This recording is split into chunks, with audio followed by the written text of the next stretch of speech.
Lembrem disso, tá? Como eu não tinha planejado, eu estou esquecendo constantemente.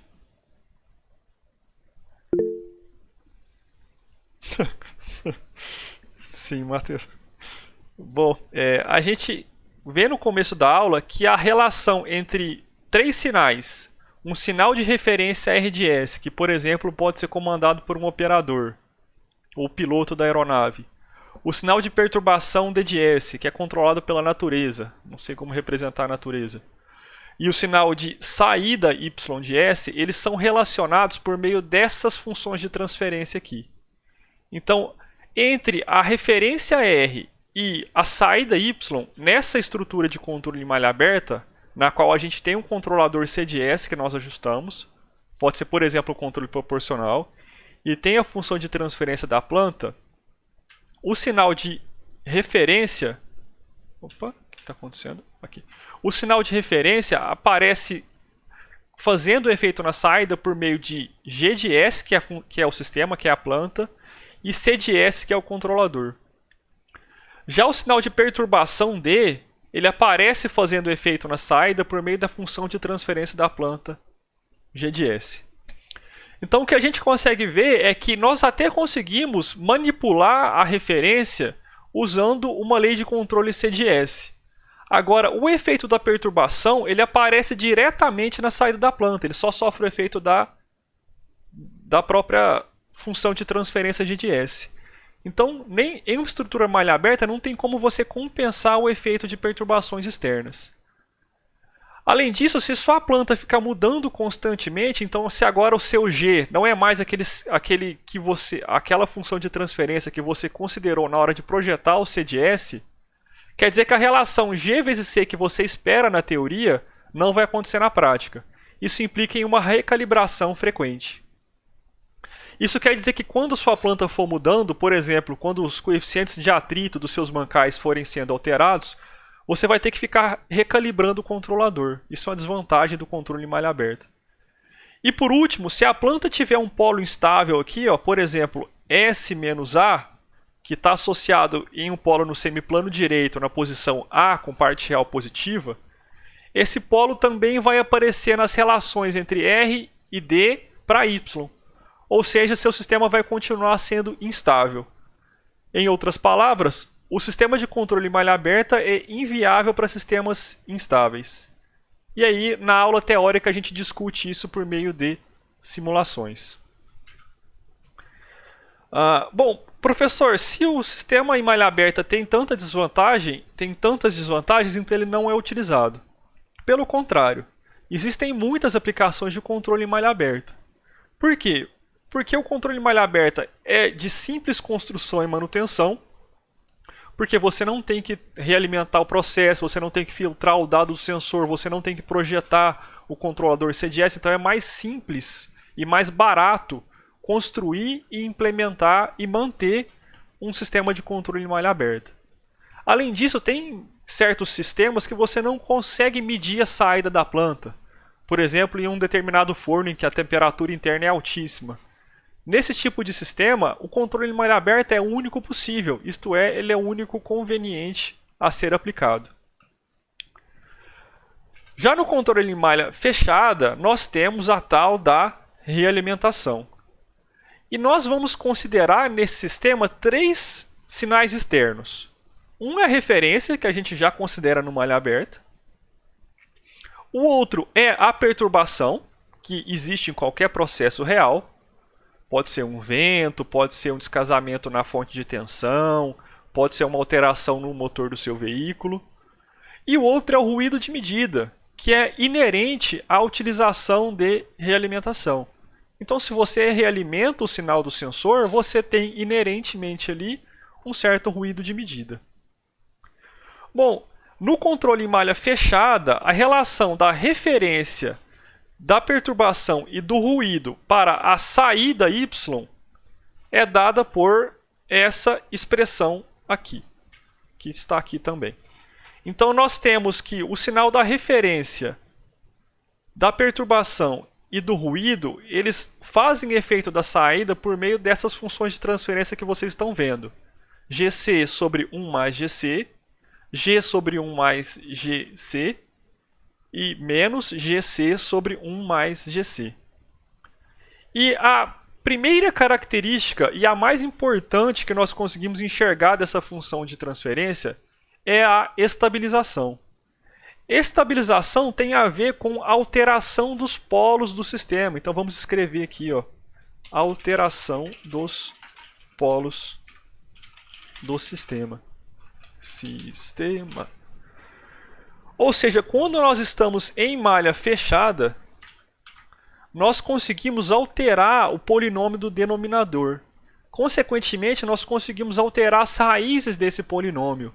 E, portanto, nós conseguimos estabilizar uma planta naturalmente instável.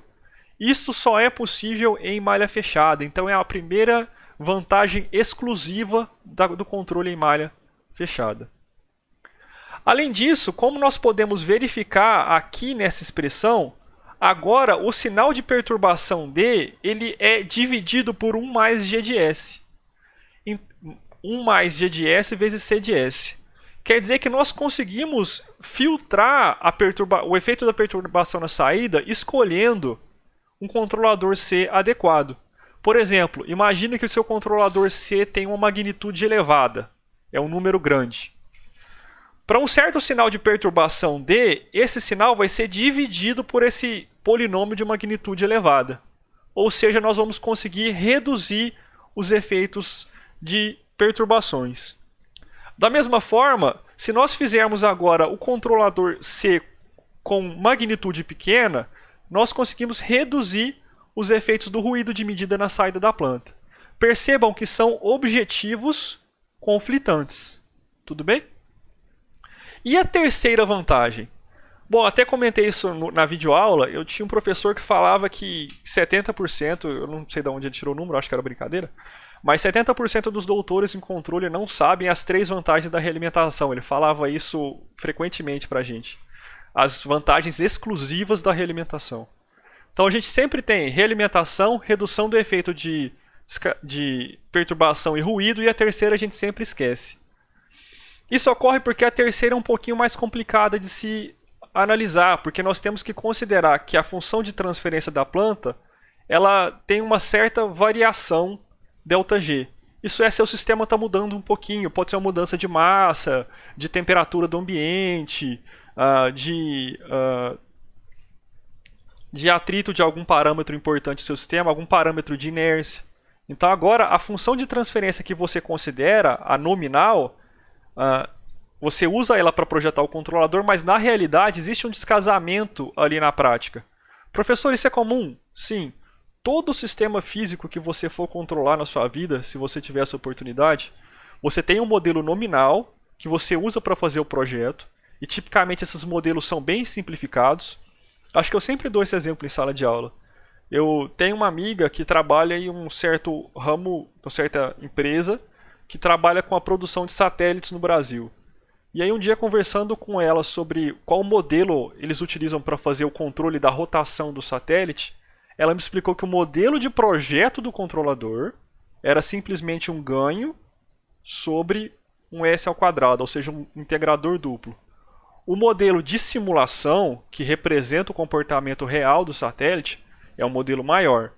Mas o modelo de projeto era simplesmente, na época, um duplo integrador. Então, sempre o seu modelo de projeto ele é diferente do modelo real da planta. Sempre vai ter um descasamento. E por meio da realimentação, nós conseguimos reduzir o efeito relativo dessa variação de modelo na saída da planta. Em outras palavras, com a realimentação, nós conseguimos diminuir os efeitos causados por incertezas de modelo. Incertezas de modelo estão associadas com erros na sua modelagem. Isso sempre vai ter. Tudo bem?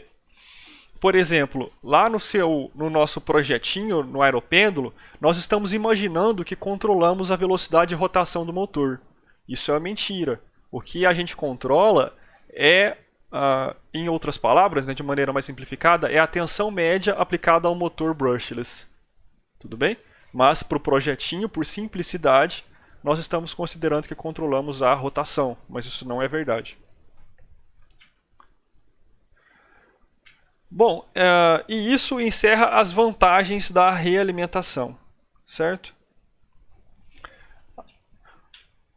Professor, mas só tem vantagem, não tem desvantagem em realimentação? Tem sim. Um controle em malha fechada, ele é mais caro, porque você tem que medir a sua saída.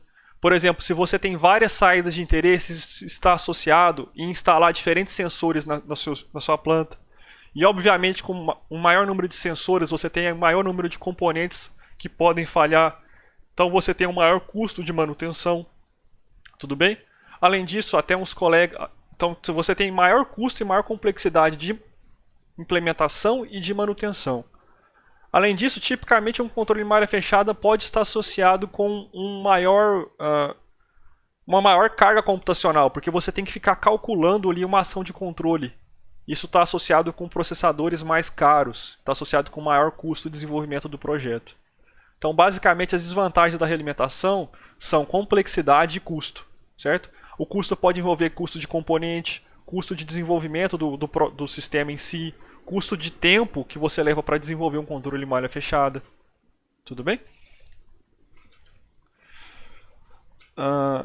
Bom, e aí eu apresento aqui, mais a título de informação para vocês, o que nós chamamos na teoria de Gang of Four. O Gang of Four é a relação entre 3 sinais de entrada, perturbação, ruído e referência, e 3 sinais de interesse, saída, erro e ação de controle. E o resumo da ópera é que nós temos uma situação conflitante.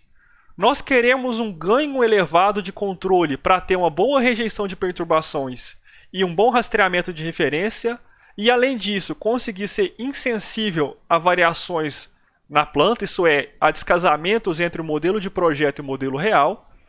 Só que se você tem um ganho elevado do controlador, se aquele CDS tem magnitude elevada, naturalmente você tem a maior sensibilidade ao ruído de medidas. Note que nós estamos falando de sensibilidade ao ruído. O ruído ele é inerente do sensor, ele não é alterado. Agora o seu controlador pode fazer com que o sistema seja mais sensível ao ruído de medida. Vocês verificaram isso agora na aula 2, aumentando o ganho do controlador. Além disso, um CDS elevado está associado com ações de controle mais abruptas, que podem violar os limitantes físicos do atuador, isto é, seu motor pode ir no máximo até 24 volts, mas seu controlador impõe 36, ele pode queimar seu motor.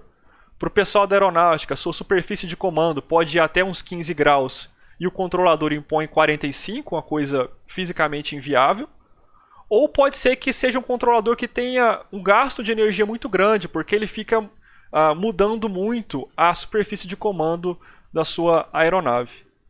Então nós queremos ganhos elevados para, em geral, ter robustez e bom rastreamento, e ganhos pequenos para gastar pouca energia e não ter tanta sensibilidade ao ruído. O que a gente faz? Bom, felizmente o Papai do Céu leu o Ogata, e ele já sabia disso quando ele estava lá desenvolvendo o planeta Terra. Então, para nossa sorte, referências e perturbações têm frequências baixas. Se você pensar num vento, por exemplo, que perturba o seu sistema, ele não fica mudando constantemente, ou seja, ele tem uma frequência baixa. Se você pensar num operador de forno de um ambiente industrial, por exemplo, o Amauri lá de Bodoquena, se vê esse vídeo de um dia, Amauri, um abração. O Amauri não pega a temperatura do forno e fica mudando ela, 1000, 1100, 1200, 1000, 1500.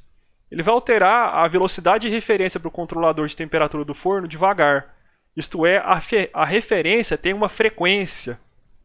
Por frequência, pensem em velocidade de alteração baixa. Já o ruído de medida tem frequência elevada. Se vocês já viram um sinal ruidoso, vocês sabem que o ruído de medida fica alterando com uma frequência bem elevada. Então, a solução que a gente tem é fazer o controlador ter ganho elevado em baixas frequências para conseguir rastrear referências de baixa frequência adequadamente e para conseguir rejeitar perturbações de baixa frequência. Em alta frequência, nós diminuímos o ganho do controlador, justamente para rejeitar o ruído de medida. Tudo bem? A gente vai dar um enfoque maior nesse assunto lá no segundo bimestre, quando nós projetarmos o controle baseado na resposta em frequência. E aí a gente vai ver que nós fazemos sempre o controlador ter ganho alto em baixa frequência e baixo em altas frequências. Beleza, pessoal? Pedro, eu fiquei com uma dúvida quando eu fui estudar essa parte. Quando você fala baixa e alta frequência, é a frequência da saída da planta, da entrada da planta? A frequência de excitação da entrada, que seria o S, né, que a gente vai ver que essa frequência de entrada é a mesma frequência de saída. A gente inclusive vê essa demonstração bonitinha. Isso considerando sistemas lineares invariantes no tempo. A frequência de excitação é a mesma frequência da saída. A frequência do seu U é a mesma frequência do seu Y. Não, Tudo bem, certo. Luiz? Então, na prática, a gente olharia o sinal que está saindo da planta, aí se vê que ele está com uma frequência muito alta, aí a gente vai lá e diminui o ganho. É isso? Pode ser. Você pode, por exemplo, diminuir a oscilação do sistema. Você faz um determinado ensaio e verifica que o seu sistema está muito oscilatório e aquilo é sensibilidade ao ruído. Então a possibilidade é pegar o controlador e diminuir o ganho dele em altas frequências. Uma possibilidade mais legal ainda, Luiz, é você analisar o espectro de frequência do seu ruído, dar um FFT da vida, e aí você vê a potência em que o ruído tem. A frequência em que o ruído tem maior potência. E aí você corta o sinal dali em diante. Ah, entendi. Tudo bem? Você faz um Obrigado. FFT lá da vida, sabe? E aí você tem lá uma análise de espectro de frequência, onde o sinal tem maior potência. Vocês já viram FFT? Transformada de Fourier? Sim. Vibrações. Sim, sim. Certo? Também se aplica a sinais, tá? Acho que eu sei que o pessoal da mecatrônica tem PDS lá no final do curso, não no semestre, né? Aí lá vocês vão ver como analisar o espectro de potência e frequência, ou energia, não sei como vocês vão chamar, mas em relação à frequência. Bom, então nós vamos agora dar um salto. Existe aqui um meio do caminho, mas nós vamos dar um salto lá para sistemas de primeira ordem. Só dar um detalhe para vocês: a resposta de um sistema dinâmico ela é normalmente dividida em duas etapas. A resposta transitória, quando o sistema ainda está, vamos dizer assim, chacoalhando devido a uma certa excitação. Por exemplo, você está no seu veículo e passa em um certo buraco, então você vai ter um período de oscilação. Depois as coisas tendem, quando o sistema é estável, a se normalizar, o que nós chamamos de resposta em regime permanente ou regime estacionário, são sinônimos. Tudo bem? Nós vamos analisar agora a resposta de sistemas de primeira ordem, isto é, sistemas que têm apenas um polo, ao degrau. Então está aqui no slide 29, desculpa. Nós vamos analisar a resposta ao impulso, ao degrau, e a rampa eu não vou passar na aula aqui não, mas nós também podemos analisar a resposta à rampa. Resposta à rampa está mais associada quando você está rastreando, por exemplo, algum sinal de velocidade constante. Por exemplo, você está rastreando a posição de um certo satélite em uma dada órbita da Terra. Então ele pode se assumir que ele tem uma certa velocidade em torno da Terra e aí você tem alguma coisa para rastrear a passagem desse satélite. Esse é o exemplo clássico que tem em livros da teoria de controle. Bom, nós queremos analisar a resposta de sistemas de primeira ordem, isto é, sistemas que têm apenas um polo. Nesse exemplo, K sobre S mais A. K nós vamos chamar de ganho e A a gente chama de polo, mas na verdade o polo é menos A. Nós vamos considerar inicialmente uma entrada do tipo impulso unitário. Isto é, R de S igual a 1, porque nós sabemos que a transformada do impulso é igual a 1. Então, a resposta a esse sinal, analiticamente, é obtida por meio da transformada inversa de Laplace, que vocês viram como fazer. E nós vimos, ou sabemos lá da tabelinha, que a transformada inversa de Laplace de K sobre S mais A é K vezes exponencial de menos AT. Então, a resposta de um sistema estável de primeira ordem a uma entrada do tipo impulso unitário é um sinal que inicialmente, para t igual a zero, tem amplitude k, e depois tem um decaimento exponencial. Por exemplo, essa figurinha que nós estamos vendo aqui. Quando o tempo ir para o infinito, essa exponencial vai ser uma exponencial de menos infinito. Ou seja, a exponencial vai convergir para zero. Então, essa saída ao impulso unitário converge assintoticamente para zero.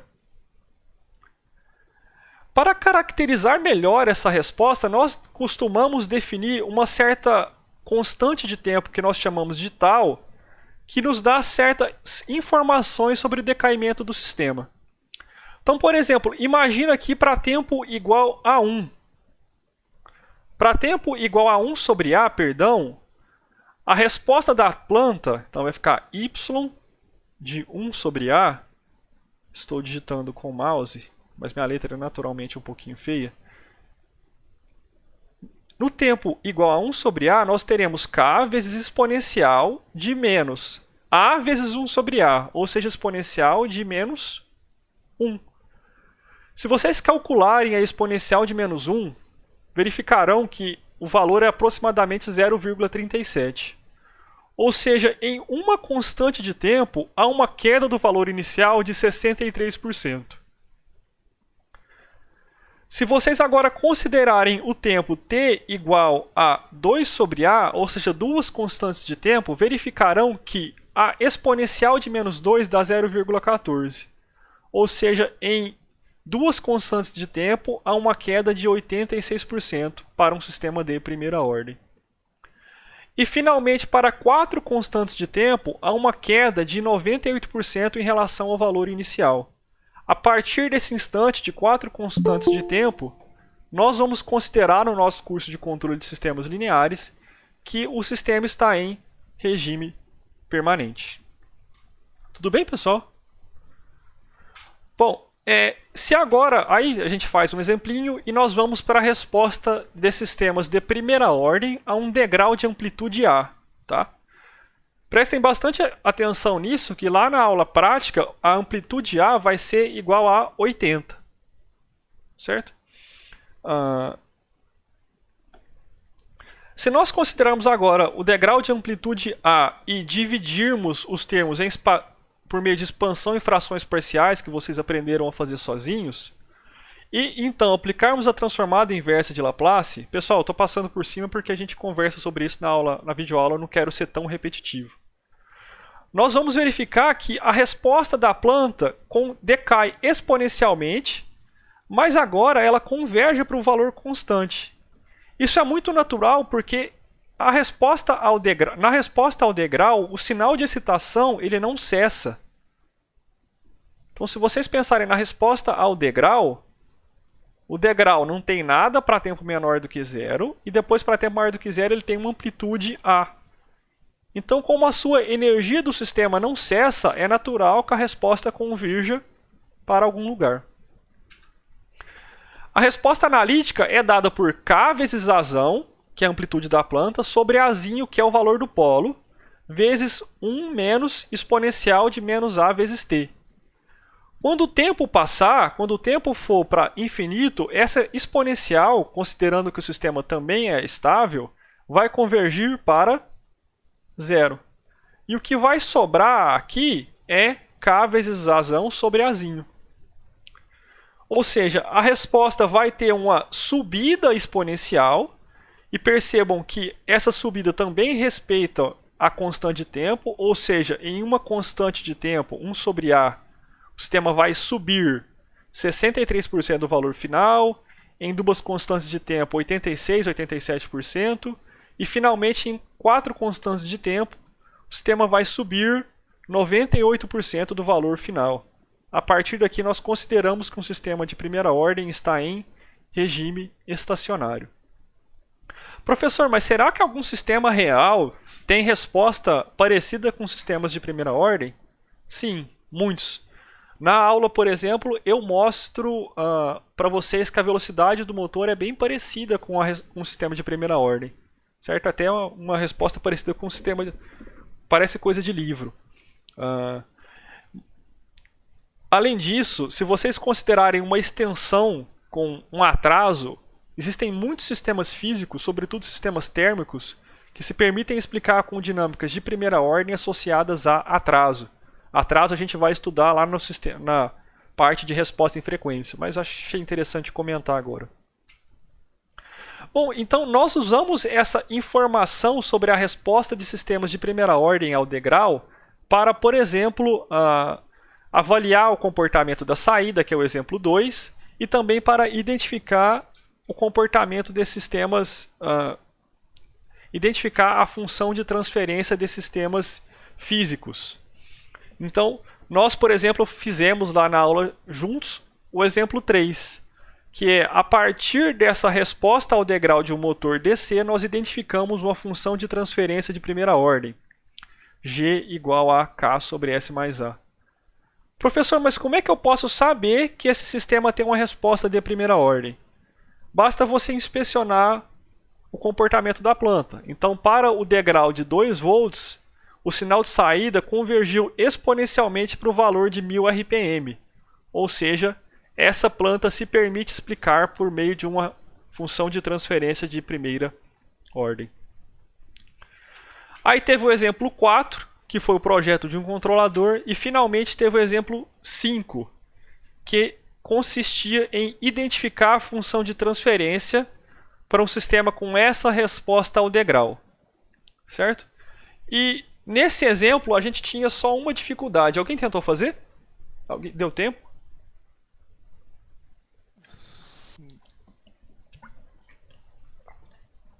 Bom, a dificuldade consistia em que nós não temos aqui certinho o valor de uma constante de tempo que nós tínhamos no exemplo 3. Mas nós temos aqui que em 0,257 segundos a resposta bateu 0,62 e o valor final foi de 0,72. Vamos lá para o papel, que provavelmente vai ter caído. Só eu falar. Qual será que é a relação entre 0,62 e 0,72? Bom, deixa eu abrir a calculadora. Calc. Se nós dividirmos 86%. 0,72 vai dar 86%. Então, coincidentemente, o 0,62 é 86% do valor final. Certo? Que coincidência. E nós vimos que para um sistema de primeira ordem, a convergência para 86% do valor final se dá em duas constantes de tempo. Ou seja, 2 tal, que é igual a 2 constantes de tempo, que é igual a 2 sobre A, é igual ao tempo para ele atingir 86% do valor final, que é 0,257. Opa, tirei minha cara. Professor, deixa sem rosto. Não pode. 257. Portanto, o valor do polo é igual a 2 dividido por 0,257, que vai dar 7,8 aproximadamente. Agora que nós sabemos o valor do polo, nós precisamos lembrar que um sistema de primeira ordem a uma entrada do tipo degrau converge. Deixa eu só escrever a resposta inteira aqui. K vezes Azão. Deixa eu apagar.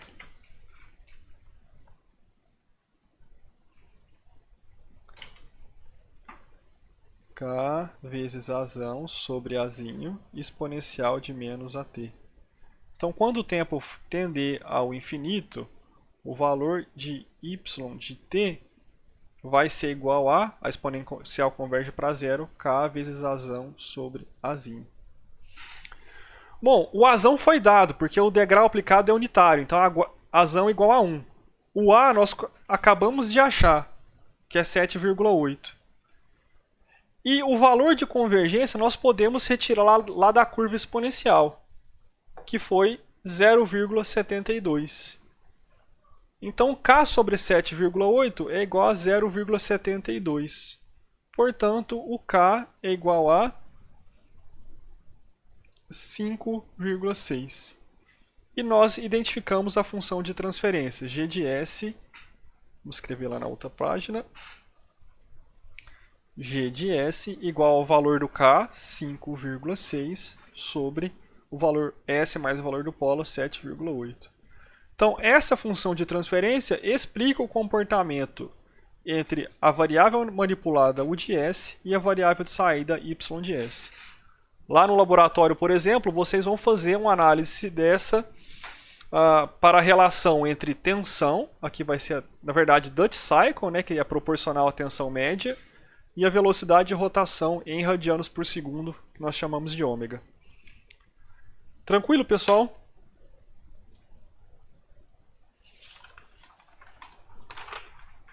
Vou assumir que sim. Bom, agora nós acabamos essa introdução ou essa revisão do que vai ser a aula 6 e nós passamos para a nossa aula 7. Vocês têm alguma dúvida da aula 6, do roteiro ou do questionário, algum tópico que a gente conversou hoje? Não, acho que tranquilo. Só dá o 7, eu tenho umas. Tá. Então, chega. Mais alguém? Todo mundo tranquilo? Tudo bem. Bom, na aula 7, nós vamos conversar sobre a resposta desses sistemas de segunda ordem. Vamos definir alguns critérios de desempenho para a resposta de sistemas desse tipo.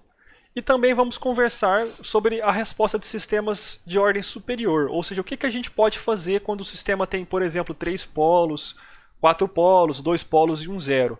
Quando o sistema não está na forma bonitinha que a gente está analisando. Bom, a aula começa exemplificando que sistemas de segunda ordem podem ter diferentes tipos de comportamento. Por exemplo, um sistema de segunda ordem pode se comportar bem parecido com um sistema de primeira ordem, no caso de polos reais e distintos. Um sistema de segunda ordem também pode se comportar como um sistema de primeira ordem se os polos forem repetidos.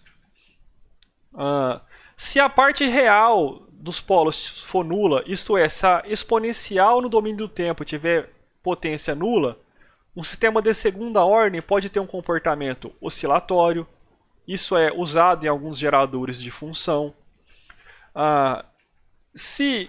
E o último caso, que é o mais interessante, se os polos forem complexos conjugados, isto é, tiverem parte real negativa, mas tiverem uma parte imaginária diferente de zero, a resposta da planta pode ser dessa forma aqui, ó, que a gente está observando. Por exemplo, como assim, professor? Que forma é essa? Olha, após a excitação ao degrau, a saída sai do zero, atinge um certo valor de pico. Vocês estão vendo aqui, ó. Ela oscila em torno de um certo valor e no final ela converge para um valor que depende da função de transferência da planta, nesse caso 1.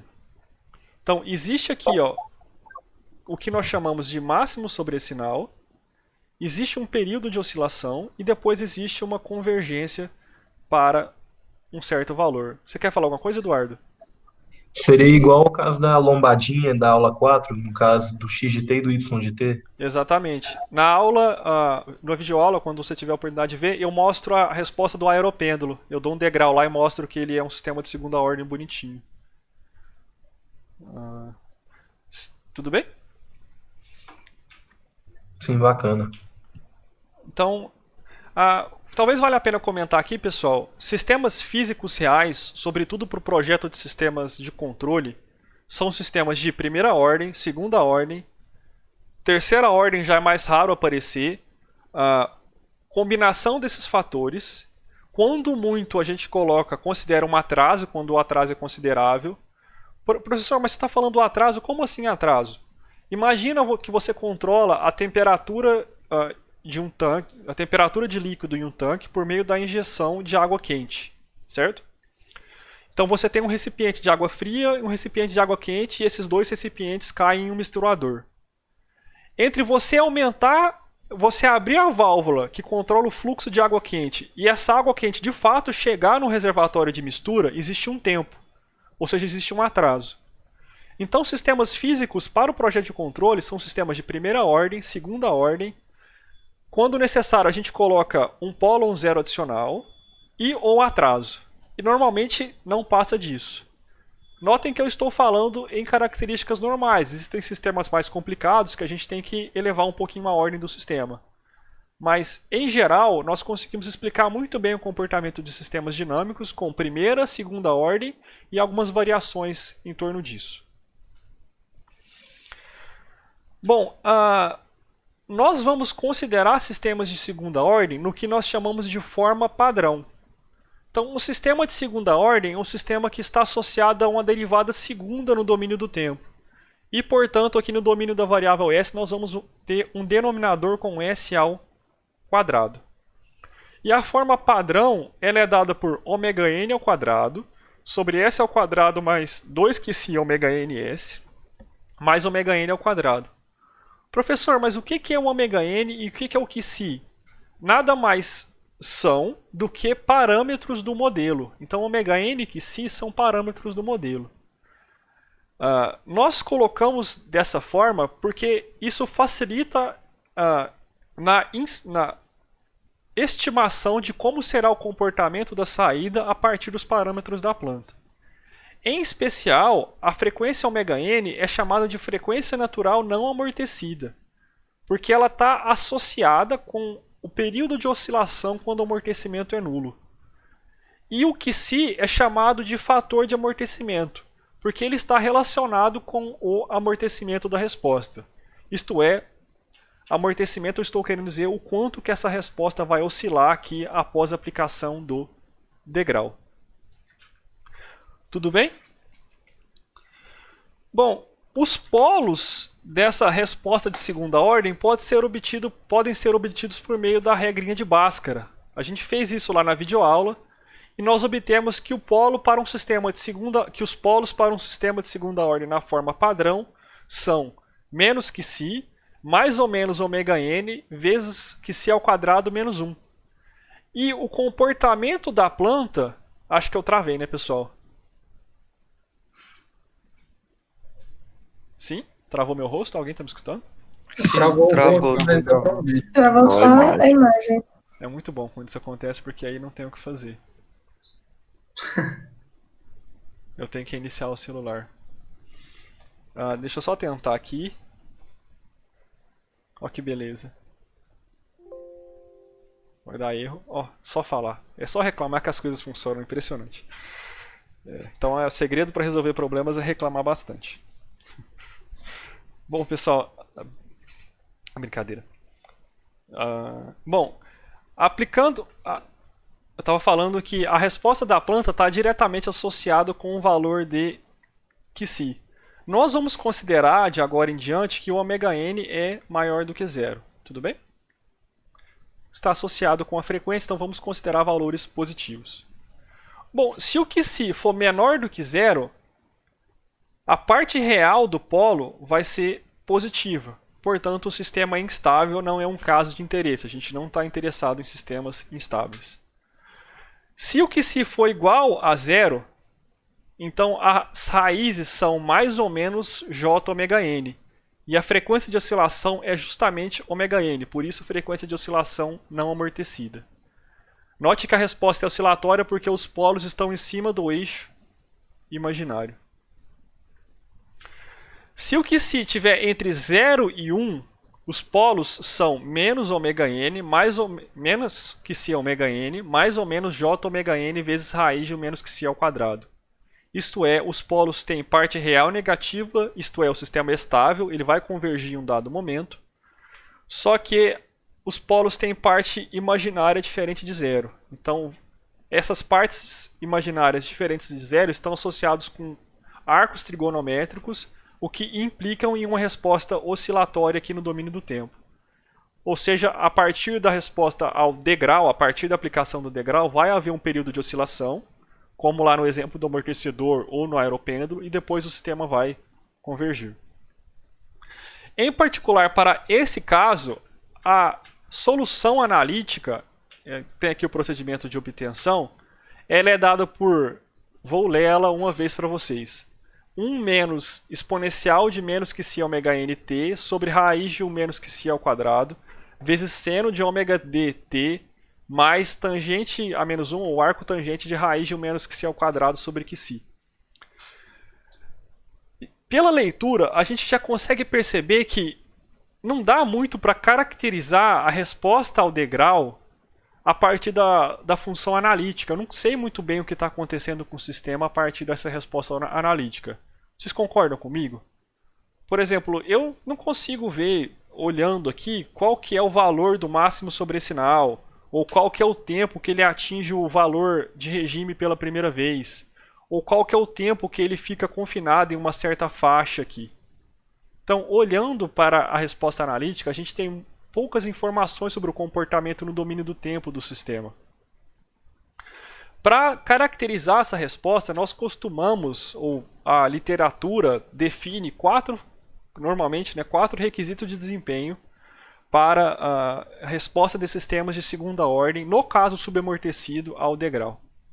São eles: tempo de subida, TR, que vem de raise time, né? Então, o tempo de subida é o tempo para atingir o 1 pela primeira vez. O tempo de pico é o valor é o tempo em que a saída atinge o máximo sobrecinal, ou seja, o maior valor. Lá no exemplo do aeropêndulo, vocês viram que acho que a saída atinge quase 70 graus. No exemplo do veículo, esse tempo de pico estaria associado ao maior deslocamento do passageiro no banco. Tempo de estabelecimento, acomodação ou assentamento, que é o tempo no qual a saída fica contida aqui em uma certa faixa do valor final.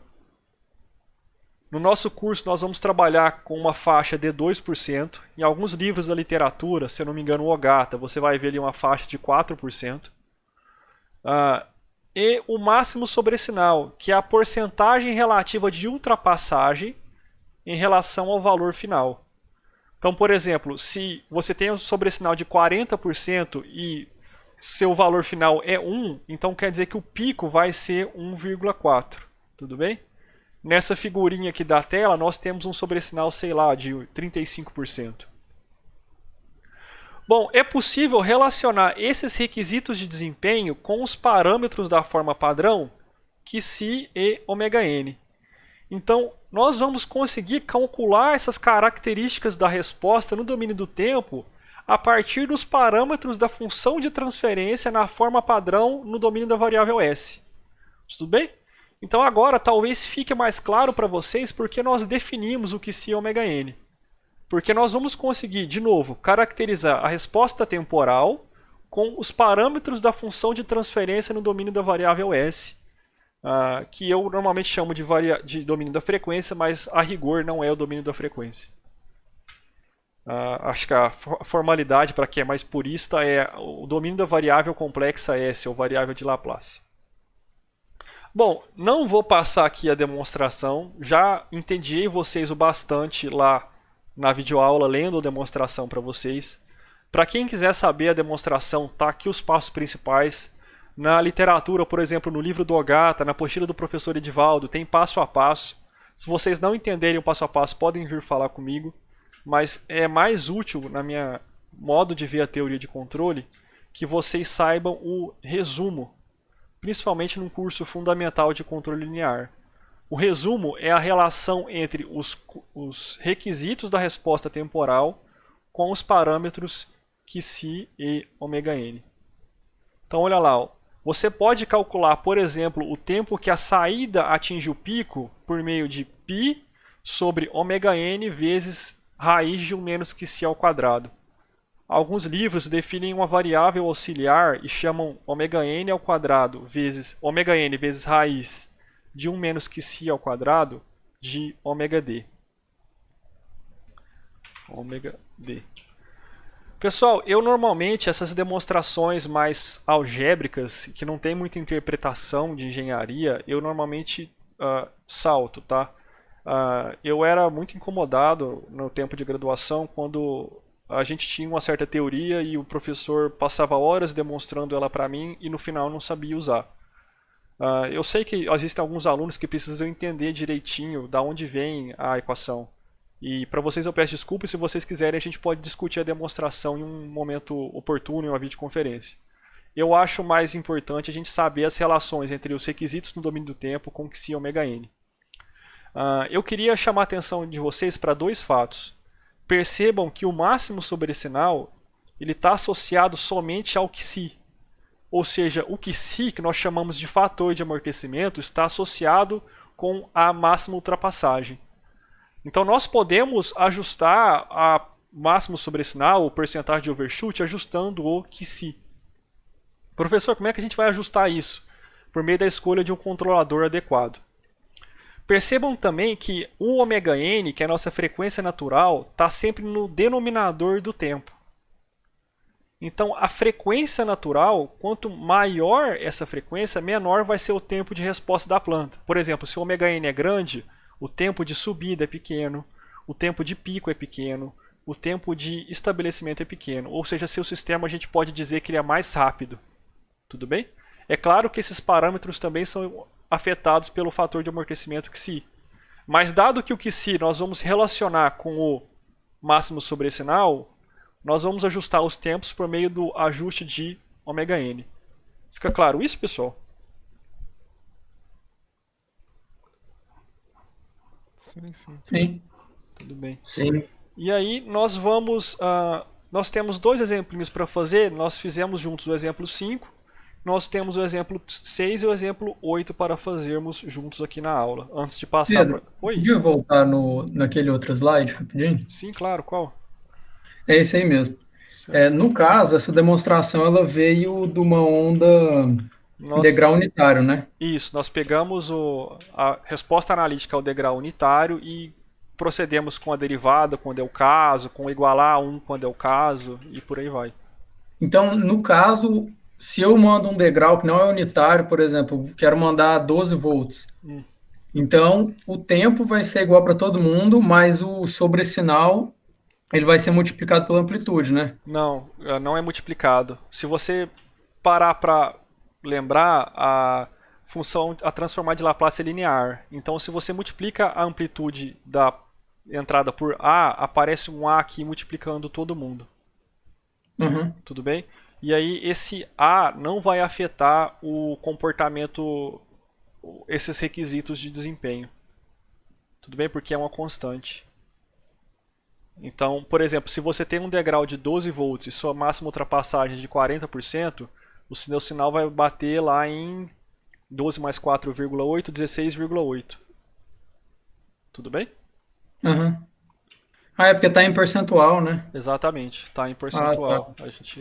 Máximo sobre sinal é o que normalmente você vê nos livros de controle. Mas se você olhar lá no livro, na apostila do Edivaldo, ele chama de porcentagem de overshoot. Ou chamava, né, na versão que eu estudei. Vocês já estão numa versão toda bonitinha lá. Uhum, certo. A outra dúvida também que eu fiquei é que, por exemplo, a gente vai olhar um sinal, né? Aí ele dá a entender que ele é de primeira ordem porque ele não oscilou.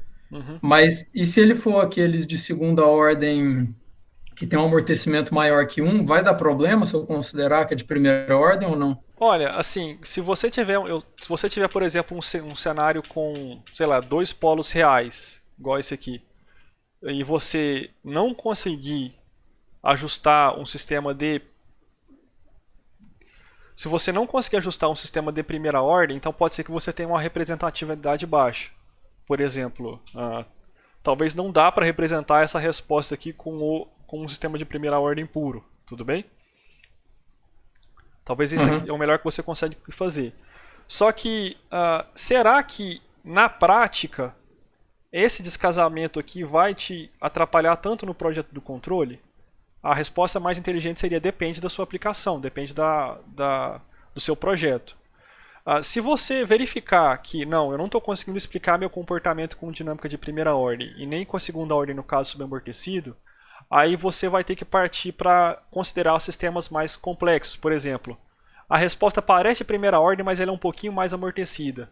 Aí você pode colocar o outro polo e tentar fazer o ajuste manual, que é inadequado. Se você quiser fazer um ajuste mais inteligente, a gente vai ter que partir para teorias mais avançadas de controle, que é a teoria de identificação de sistemas.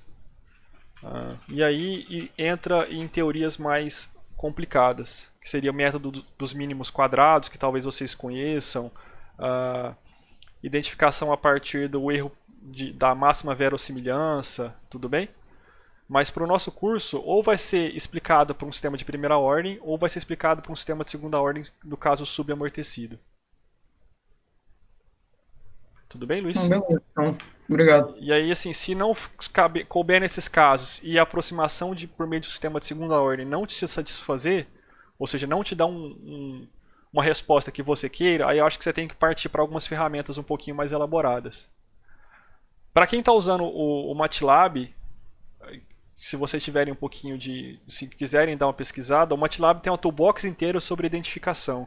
É só ir lá no workspace do MATLAB e digitar ident.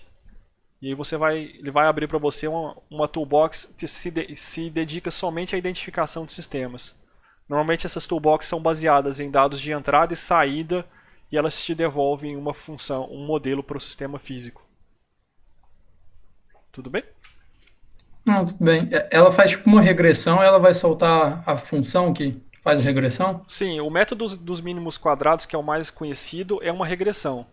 Aí existem métodos mais elaborados ou diferentes que não necessariamente trazem um resultado melhor, mas que são baseados em outros tipos de aproximação. Tudo bem? Mas o método mais conhecido, que é o least squares, né, o mínimos quadrados, ele pode ser interpretado como uma regressão. Certo. Bom, pessoal, nós temos mais alguma dúvida? Mas assim, Luiz, para o nosso curso, primeira ordem, segunda ordem, tá bom. E na maioria dos sistemas físicos assim, dá para fazer um controle bem razoável com primeira, segunda ordem, no máximo um atraso, talvez tenha um zero.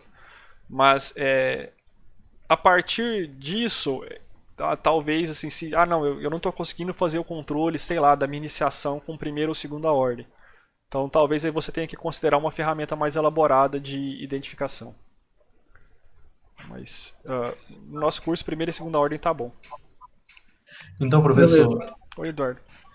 quando vamos supor que um sistema real seja exatamente apresentado por uma terceira ordem, Ok. e eu quero usar uma segunda, existe alguma ferramenta que tipo você calcula o quão próximo a sua representação em segunda é da terceira, um erro, sei lá, uma coisa assim, na teoria? A gente tem, Eduardo, a gente vai ver no final da aula um quesito de dominância de polo. Quando a gente sabe, a gente fala em negligenciar, né? Eu sei que tem um terceiro polo ali, mas eu vou negligenciar para o projeto do controlador, certo?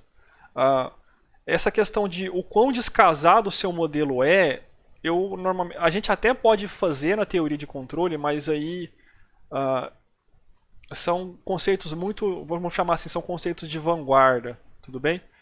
Acho que pelo menos que eu converso, né, eu tenho alguns amigos que trabalham na indústria, alguns com controle, o que eles normalmente trabalham é o seguinte: você sabe que tem esse terceiro polo, você negligencia ele e você projeta o seu sistema de controle para funcionar mesmo a despeito desse negligenciamento. Tudo bem? E aí você pode trabalhar, por exemplo, com margens de estabilidade, que é um conceito que a gente vai ver lá nos tópicos de resposta em frequência. Certo? Tá ok, legal. Bom, pessoal, no exemplo 6, se ninguém tiver mais dúvidas, a ideia é calcular o máximo sobressinal, o tempo de pico, o tempo de estabelecimento, o tempo de subida para esse sistema em malha fechada. Então, note que nós não estamos falando da transferência de malha aberta, sim da malha fechada.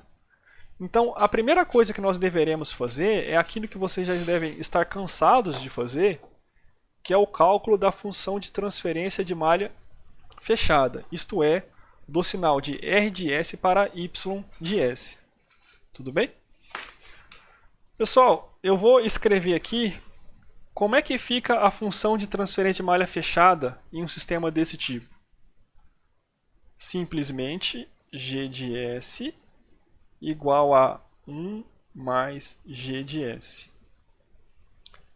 Vou ser um pouquinho mais direto agora, acho que nessa altura nós já sabemos, considerando que o numerador é um polinômio n de S e o denominador é um denominador n de S, multiplicando em cima e embaixo por d de S, nós podemos escrever que a função de transferência de malha fechada é n de S sobre n de S mais d de S. Isso, por sua vez, é igual a 1, vou puxar um pouquinho para cá por causa do meu computador, sobre S ao quadrado mais S mais 1. Tudo bem? Bom, para calcular as características de comportamento no domínio do tempo, nós precisamos calcular os coeficientes Qi e ωn. Nós vamos fazer isso comparando com a tal da forma padrão.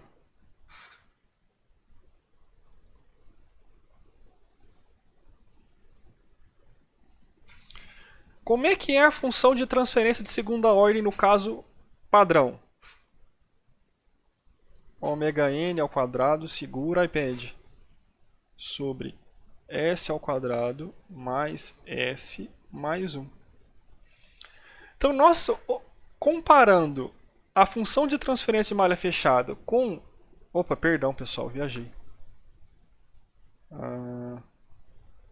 Não vai ficar bonitinho. Deixa eu cancelar isso tudo. Desculpa. E eu vou escrever aqui do lado, tá? Ωn ao quadrado sobre S ao quadrado mais 2Qi ωn S mais ωn ao quadrado. Bom, agora sim, comparando a função de transferência de malha fechada com a função de transferência na forma padrão, nós podemos identificar o Qi ωn. Tudo bem? Então, ωn ao quadrado igual a 1. Ωn ao quadrado igual a 1. Nós assumimos que ωn vai ser maior do que 0, portanto, ωn igual a 1. Se alguém tiver, para o pessoal mais purista, nós consideramos que isso está em radianos por segundo, por exemplo. Isso depende da forma com que o modelo foi obtido. Já 2Qi ωn tem que ser igual a 1 para as funções de transferência serem iguais. Então, tudo bem, pessoal? Acho que está tranquilo, né? Então, 2Qi ωn igual a 1. Como ωn é igual a 1, o Qi é igual a 0,5, ele é adimensional. Agora, nós podemos usar essas expressões para calcular o máximo sobre sinal, o tempo de pico, o tempo de subida e o tempo de estabelecimento. Eu não comentei, TS de estabelecimento vem do inglês settling time, que é tempo de acomodação. Bom, como é que a gente pode fazer isso? Simplesmente por substituição de fórmulas. Então, por exemplo, o tempo de subida é π menos arco cosseno de Qi sobre ωn vezes raiz de 1 menos Qi ao quadrado. O tempo de pico é π sobre ωn vezes raiz de 1 menos Qi ao quadrado. O máximo sobre sinal é 100 vezes exponencial de menos Qi sobre raiz de 1 menos Qi ao quadrado. E o tempo de estabelecimento é 4 sobre Qi ωn. Bom, eu não vou... Deixa eu perguntar, né? Pessoal, eu não estava muito afim de fazer substituição de fórmula com vocês. Vocês querem fazer substituição de fórmula juntos?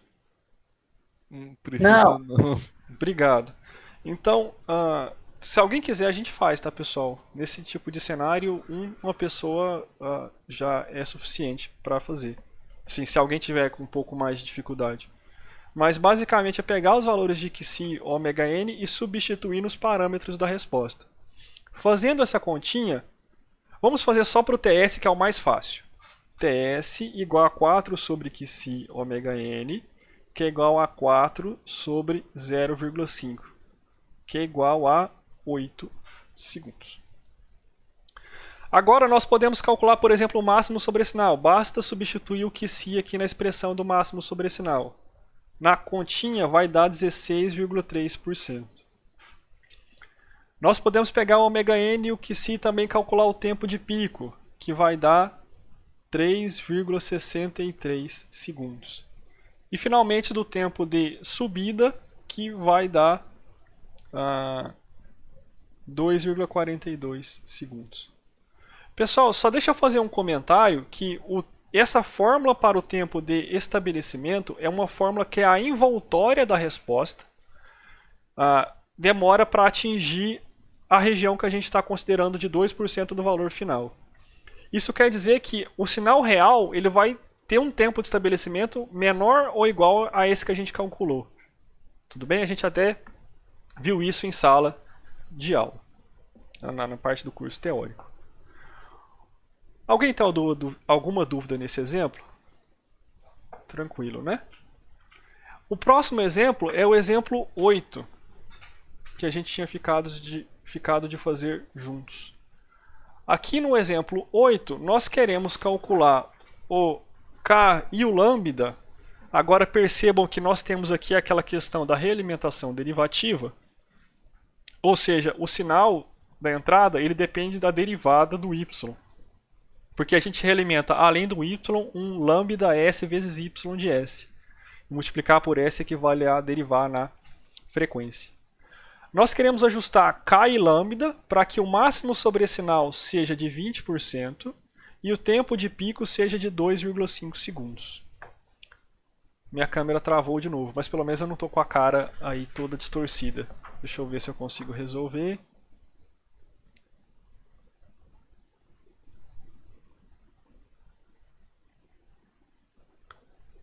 Pessoal, deixa eu só tentar aqui.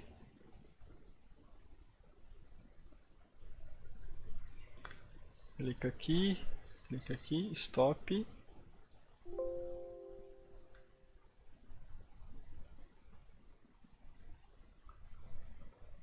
Start.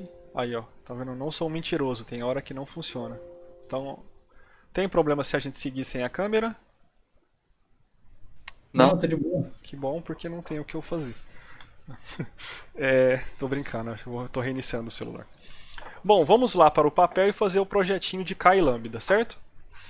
Nós temos agora, além de um controlador C de S, nós temos uma função de transferência no ramo de realimentação, que nós chamamos de H de S. Nós fizemos a redução de um diagrama de blocos desse tipo lá na aula 2, se eu não me engano.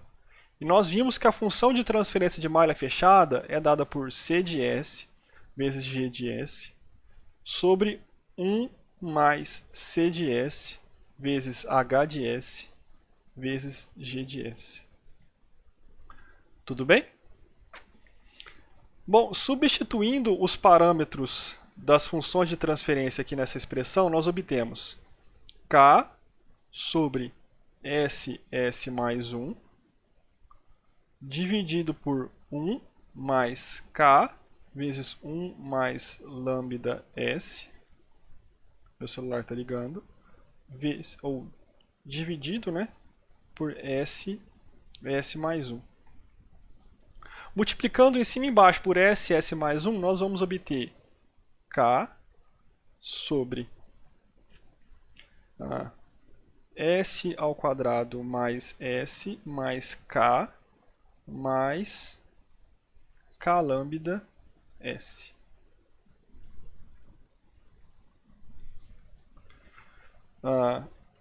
Vou copiar lá para o outro lado, portanto, T de S igual a K sobre S ao quadrado, colocando S em evidência, fica 1 mais K lambda mais K. Bom, essa é a função de transferência de malha fechada. Nós temos dois requisitos, máximo sobre esse sinal igual a 20% e tempo de pico igual a 2,5 segundos. Nós lembramos lá do nosso formulário que o máximo sobre esse sinal se relaciona exclusivamente com o QSI. Em particular, é possível calcular o QSI para um dado máximo sobre esse sinal, por meio da expressão QSI igual a raiz quadrada de ln ao quadrado de máximo sobre esse sinal sobre 100, sobre π ao quadrado mais ln ao quadrado de máximo sobre esse sinal sobre 100. Um detalhe, pessoal, que aqui o máximo sobre esse sinal eu vou colocar ele em porcentagem. Então, por exemplo, você vai colocar aqui o número 20, e aí a gente calcula o ln ao quadrado de 20 sobre 100. Tá? Eu acho que historicamente no curso de controle a expressão que tem mais erros é essa aqui. O pessoal esquece ao quadrado, esquece de dividir por 100. Quando eu colocava 100 o 100, as pessoas colocavam um número 20 aqui em vez de 0,2. Então toma cuidado com essa expressão, tá? Fazendo a devida conta, o QC, ou fator de amortecimento associado com o máximo sobrecinal de 20%, é 0,456. É um valor um pouco conhecido aí pra gente. Agora que nós temos o QC, nós podemos usar a expressão entre tempo de pico e QC ômega n para calcular o ômega n. Isto é, 2,5 é igual a π sobre ômega n ao quadrado vezes 1 menos QC ao quadrado. Substituindo o valor de QC aqui e fazendo o devido procedimento matemático, é possível calcular ômega n igual a, deixa eu conferir aqui no meu papel, 1,41. Bom, então, dos valores de QC e ômega n, nós sabemos como é que tem que ser a forma padrão.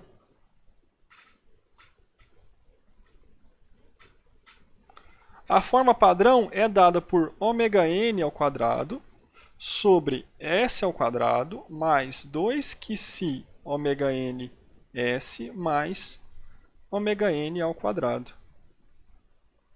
Comparando a expressão 1, que é a função de transferência de malha fechada, com a forma padrão 2, e lembrando dos requisitos de desempenho para QC e ômega n, nós podemos calcular o K e o lambda, certo? Por exemplo, D1 e 2, sim, eu me divirto com tantas cores. Nós podemos verificar que o K é igual a ômega n ao quadrado. Portanto, K é igual a 1,41 quadrado, que dá 1,99 alguma coisa. 1,99... Cadê? 1,99. Se eu não me engano é 348, não me lembro. Além disso, acho que acabaram meus rascunhos. Deixa eu pegar um aqui.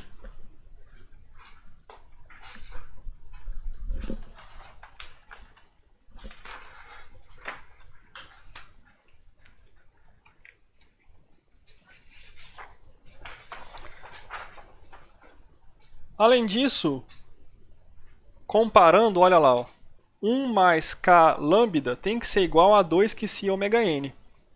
Então, 1 mais K lambda tem que ser igual a 2 QC ômega n.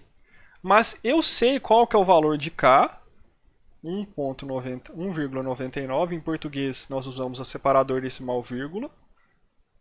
Estou falando isso porque comumente no relatório vocês estão colocando o ponto. O senhor é muito metódico. Desculpa. Acho que agora vocês vão conseguir voltar a me ver. O professor estava melhor antes. Eu sei. Bom, 2 vezes QC 0,456 vezes o ômega n, que é 1,41. Resolvendo essa expressão para lambda, vocês vão obter que o lambda é igual a 0,144. Tudo bem, pessoal? Ou aproximadamente, né? No slide deu um 0,416. Tranquilo? E aí, isso encerra os exemplos da aula de hoje.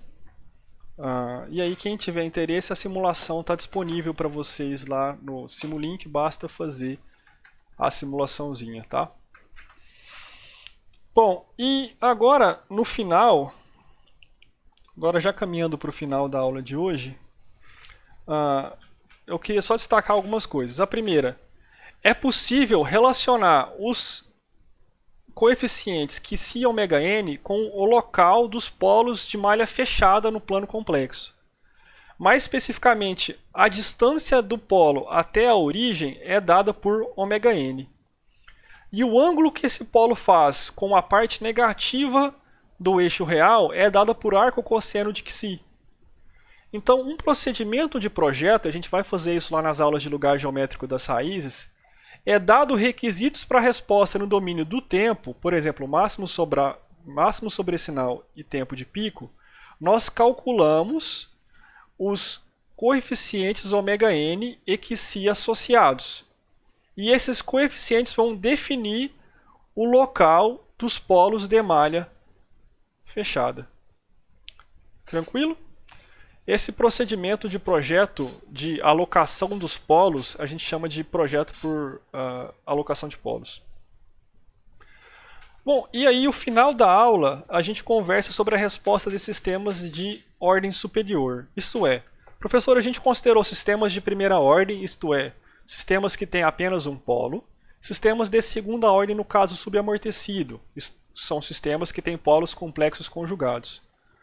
O que acontece se o sistema tiver mais polos e mais zeros? Tá?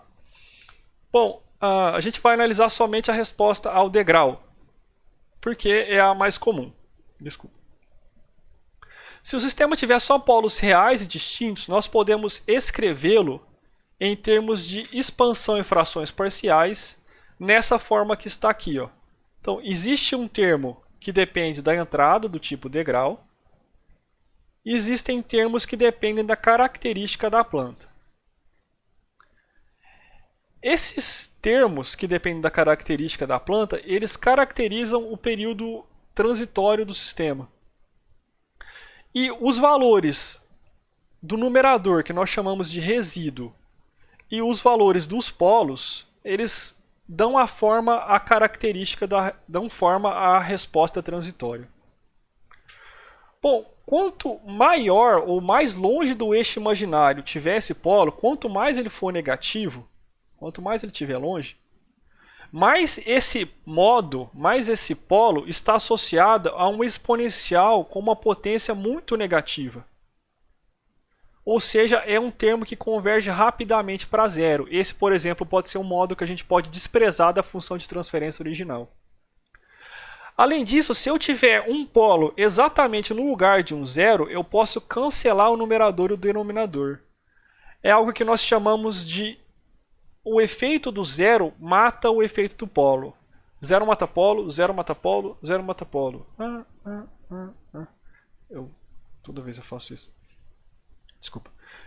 Bom, então, o efeito de um zero é capaz de matar o efeito de um polo exatamente na mesma região. E se nós tivermos um zero nas proximidades de um polo, o efeito daquele polo vai ser diminuído. Em particular, o resíduo associado a esse polo vai ficar pequenininho. Ou seja, aquele modo tem uma amplitude pequena na saída da planta. E se os polos estiverem muito longe do eixo imaginário, esses polos, os resíduos também são pequenos, porque está associado com uma exponencial que converge rapidamente. Nesses casos aqui, nós podemos desprezar esses modos, ou esses resíduos, esses estados, da função de transferência da planta. E nós podemos aproximar o comportamento de um sistema de ordem superior por meio de um sistema de ordem inferior. Isto é, pegar um sistema de quarta ordem, desprezar dois polos dele, da maneira que for conveniente, e considerar um sistema de segunda ordem que a gente sabe trabalhar. Ou é pegar um sistema de segunda ordem com dois polos reais e desprezar o polo que está mais longe do eixo imaginário e aproximar isso por meio de um sistema de primeira ordem. Eu falei desprezar, mas o termo correto é negligenciar, porque nós sabemos que o polo existe e nós estamos ignorando ele, sabendo das consequências que isso vai ter. E aí a gente viu uns exemplinhos na sala de aula, tá? Isso aí tá, vou ficar lá com vocês. Professor, mas você considerou o caso que os polos são reais e distintos. E quando esse não for o caso? Por exemplo, quando eu tiver polos complexos conjugados. Bom, mais uma vez, nós teremos termos que vão depender desses polos complexos conjugados, cuja solução são exponenciais multiplicadas por funções trigonométricas, senos e cossenos. E as potências dessas exponenciais vão ser associadas com a parte real do polo. E se o polo estiver muito distante do eixo imaginário, mais uma vez, deixa eu desenhar aqui embaixo. Quer dizer que essas exponenciais que vão multiplicar os termos trigonométricos vão decair rapidamente para zero. E esses termos também têm pouco efeito na saída da planta, nós podemos negligenciá-los. Nós fazemos isso de uma maneira um pouco seletiva. Então nós vamos desprezar polos olhando para uma regrinha, um conceito de controle que se chama dominância de polos e zeros. Se o polo tiver uma parte real negativa maior do que 5 vezes a parte real do polo, isto é, por exemplo, se você tem um polo aqui em -1 e um polo em -5, nós vamos poder desprezar esse polo, lembrando de manter o ganho DC, isto é, o ganho para G de S igual a zero. Professor, por que a gente fala ganho DC? Porque nós fazemos para S igual a zero. Então, sob aquela interpretação que S é frequência, algo com frequência nula é um sistema constante. Então, é um sistema DC. É um jargão da literatura. Então, se os polos, ou os polos que tiverem parte real maior do que 5 vezes a parte real de outro polo, podem ser negligenciados. Percebam que isso também pode ser aplicado para polos complexos conjugados. Então, se você tem um polo complexo conjugado com parte real -6, por exemplo, e você tem um polo com parte real -1, nós podemos desprezar o efeito desses polos, lembrando sempre de manter o ganho DC. Esse polo, ou esses polos que estão aqui próximos do eixo imaginário, eles têm um efeito dominante no comportamento da saída no domínio do tempo. Por isso nós chamamos esses polos de polos dominantes. Tudo bem? Aqui nós temos, por exemplo, um sistema que tem 2 polos em -1 e um polo em, está escrito -5, mas na verdade é -10, tá? E nós podemos ver que o sistema aproximado, isto é, negligenciando o polo em -10, tem um comportamento muito similar ao comportamento real. Tudo bem? Em particular, o sistema real, isto é, com 3 polos, ele é um pouquinho mais lento e um pouquinho mais amortecido. O sobressinal dele é menor. Vou ir um pouquinho mais adiante e já volto aqui.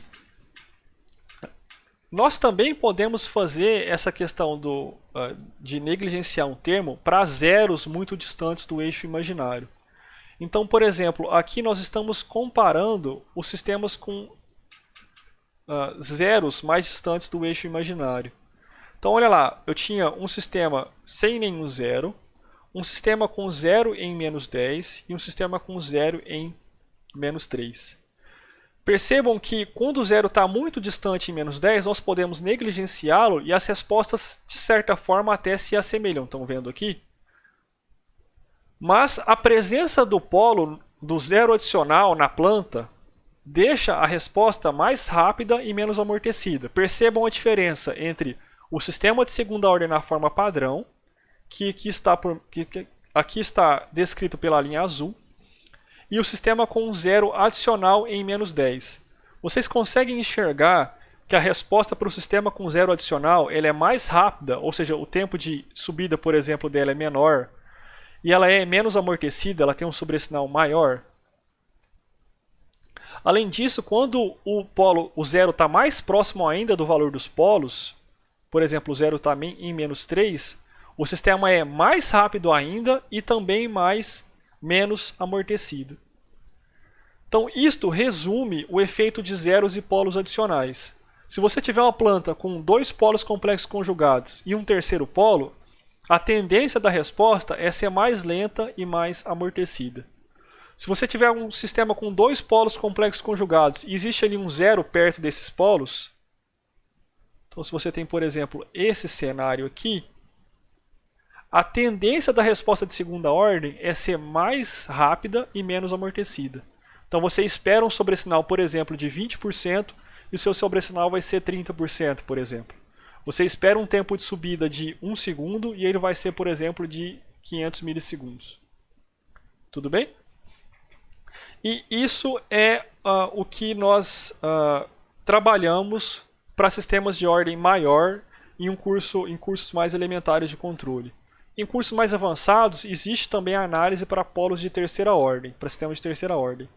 mas honestamente é algo que eu só trabalhei na teoria, nunca vi algo desse tipo, a caracterização da resposta de sistemas de terceira ordem na prática. Então, como é que a gente vai trabalhar? Sistema de primeira ordem é o degrau, sistema de segunda ordem, no caso, subamortecido. E aí, quando você tiver um polo adicional ou um polo mais, ou um zero adicional, primeiro nós tentamos negligenciar o efeito desse polo, por meio ou do conceito de dominância ou da proximidade de polo e zero. Se não for possível, se a gente não conseguir desprezar, nós podemos afirmar, eu espero esse comportamento, mas por causa desse polo adicional ele vai ser um pouquinho mais lento e mais amortecido. Ou, eu espero esse overshoot, mas por causa desse zero adicional, o overshoot vai ser um pouquinho maior.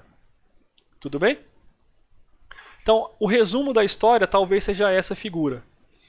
Nós temos aqui dois polos em menos 1, um polo em menos 6 e um zero lá em 5. É possível nós verificarmos aqui na resposta no domínio do tempo que a resposta da planta, a despeito desse polo e zero adicional, é bem caracterizada como um sistema de segunda ordem subamortecido. Isso também ocorre se a gente não tiver esse zero adicional. Isto porque esse polo em menos 6 está dominado pelos polos com parte real igual a menos 1.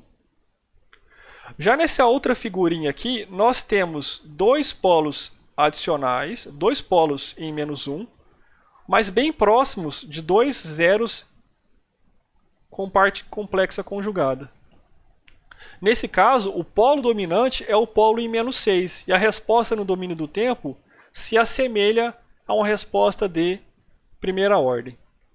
E aí existem alguns casos que nós não temos dominância. E aí o que nós podemos fazer é estimar se o sistema vai ser mais rápido ou mais lento, certo?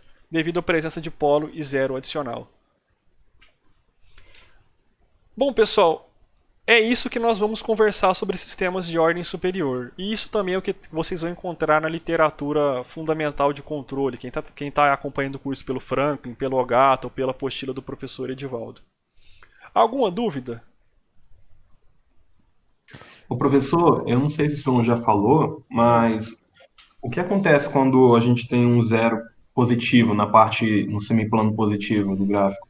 Excelente pergunta. Deixa eu só ver quem fez que eu fiquei interessado. Quem perguntou? Eduardo. Eduardo, quando a gente tem um zero no semiplano direito, esse é um sistema muito característico e ele aparece muito em sistema aeronáutico. A gente chama isso de sistemas de fase não mínima. Então, sistemas de fase não mínima são sistemas que têm zeros no semiplano direito. Tá? Então, deixa eu fazer um exemplinho aqui, imaginário. Onde você faz estágio, Eduardo? É num grupo chamado Vertical. Eu perguntei. É de Patos de Minas. Tá, eu perguntei que talvez você estava no ramo aeronáutico e sabe da existência desse tipo de sistema. Não. Quando a gente tem um zero no semiplano direito, o sistema não é instável, tá? A instabilidade é dada por polos. Mas existem certos tipos de sistemas que têm zeros no semiplano direito. A presença desse termo causa um efeito bem conhecido na literatura, que é a resposta de fase não mínima. Então, por exemplo, você vem aqui e dá um degrau positivo, tá? Então, isso aqui é a saída U. A entrada U, perdão. Isso aqui é o tempo. E a sua saída, ela faz um comportamento desse tipo aqui, Pá, e depois converge para um certo valor. Então, isso aqui é o que nós chamamos de undershoot. Então, nós temos o overshoot quando o pico é para cima e nós temos o undershoot quando o pico é para baixo.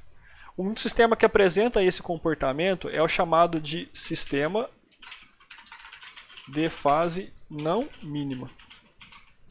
Esse tipo de sistema aparece na indústria aeronáutica, ou, por exemplo, quem gosta de pescar e como eu, você está lá no piloto, aqueles motores de popa, quando você vira o leme para um lado, o barco ele sai um pouquinho para a direita antes de fazer uma curva para a esquerda. Isso também pode ser imaginado aí como uma bicicleta com o guidão no pneu de trás, né? Então, os sistemas que têm zero no semiplano direito, eles têm overshoot. Sistemas são chamados de fase não mínima, não causam instabilidade, tá? A gente no nosso curso não vai abordar esses sistemas mais em detalhes, mas fica aí, graças à pergunta do Eduardo, vocês sabem, se verem um sistema com undershoot, está associado a um zero aqui no semiplano direito. Mas não é o tópico que a gente aborda nesse primeiro curso de controle de sistemas. Respondi a sua dúvida, Eduardo? Eu não lembro. Respondeu sim, achei interessante. Tá. Mais alguma coisa, pessoal? Pedro, Oi. você passou uma relação meio que numérica para poder dizer quando é que a gente pode considerar um polo indo para zero. Ok. Existe alguma relação para poder falar, tipo, ah, não, esse zero está próximo o suficiente do polo, então eu posso ignorar, posso Ó, cortar aí. olha, Arthur, eu desconheço, tá? Eu sei que alguns livros, se alguém está acompanhando com o livro, eles vão trabalhar também com a relação de parte A 8 vezes maior. Eu costumo trabalhar com 5 vezes, eu acho que eu acompanho o Franklin, o livro do Franklin, né? Honestamente, eu nunca vi algo dessa forma. Assim, se tiver num raio de 2 unidades do polo, você pode desprezar. Eu nunca vi esse tipo de análise. Normalmente é por experiência do projetista mesmo. Tudo bem? Entendi, obrigado. Não, honestamente, nunca vi isso na literatura de controle, não. Mais alguém? Ô Pedro, assim, eu sei que Matheus. é um trem da lista, eu vou perguntar pra Júlia na monitoria, mas Não, tudo bem. se talvez seja um spoiler, mas é que na lista os gráficos que você deu pra identificar os parâmetros, eles não tem um grid pra você pegar tipo o tempo. Tudo bem. E aí Não isso dá nem pra é fazer uma realmente regra de 3? Sei lá, você como mede assim? por centímetro, ela atinge tal valor em tantos centímetros, e aí ele vai atingir esse valor em tantos centímetros. Ah, ok, eu vou dar uma olhada, porque realmente não tem um grid pra pegar o valor certinho, né? Aí eu vou ver então Eu tenho uns sobre. amigos que fizeram engenharia química aqui na UFA, a gente chama isso de engenharia química, mas é uma brincadeira com eles. É bem conhecido mesmo, isso aí. Sim, sim.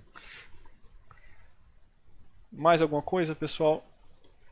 Pedro, eu fiquei com uma dúvida em relação ao estudo individual, não Oi. sei se cabe fazer a dúvida agora. Tranquilo. Assim, deixa eu ver se alguém tem mais dúvida em relação à aula. Tá. Alguém tem, pessoal? Então pode seguir aí, Luiz.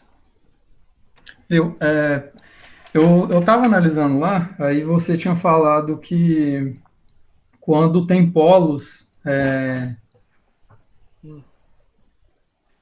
quando acontece o polo zero, Uhum. ele acaba que ele facilita para o sistema ter um erro no regime permanente igual a zero, certo? Ok. Para entradas constantes. Se você tem uma Sim. entrada constante, igual lá era o último exemplo do roteiro, você tem que ter um integrador para ter erro de regime estacionário nulo. Aham. Aí, por exemplo, quando você coloca a rampa, né, você tem que ter pelo menos um, né? Certo, senão vai divergir, e 2 para ter erro de regime nulo. Sim. Aí a dúvida que eu fiquei é que, por exemplo, quando a gente coloca o zero, ele não deveria instabilizar o sistema, mas aí eu fiquei pensando, a gente pode colocar o zero na malha aberta, mas na malha fechada que não pode? Exatamente, essa análise sua está correta. A gente coloca o polo em 0 na malha aberta, para o sistema em malha fechada ter erro de regime estacionário nulo. Mas Ah, se tá. fosse a resposta de malha aberta, ele estaria instável. Então na malha fechada a gente não pode enfiar o zero, né? Senão estabiliza. Exatamente. O que nós fazemos é colocar ali o polo na malha aberta, o polo em 0. Por exemplo, colocando esse polo no controlador, que é o controlador PI, lá do exemplinho da aula. E como consequência a gente vai ter erro de regime estacionário nulo. Tudo bem? Mas você não pode ter na malha fechada, senão seu sistema seria instável. Ah, sim. Ah, era isso mesmo, então. Tá bom. Mais alguma coisa, pessoal? Não acredito.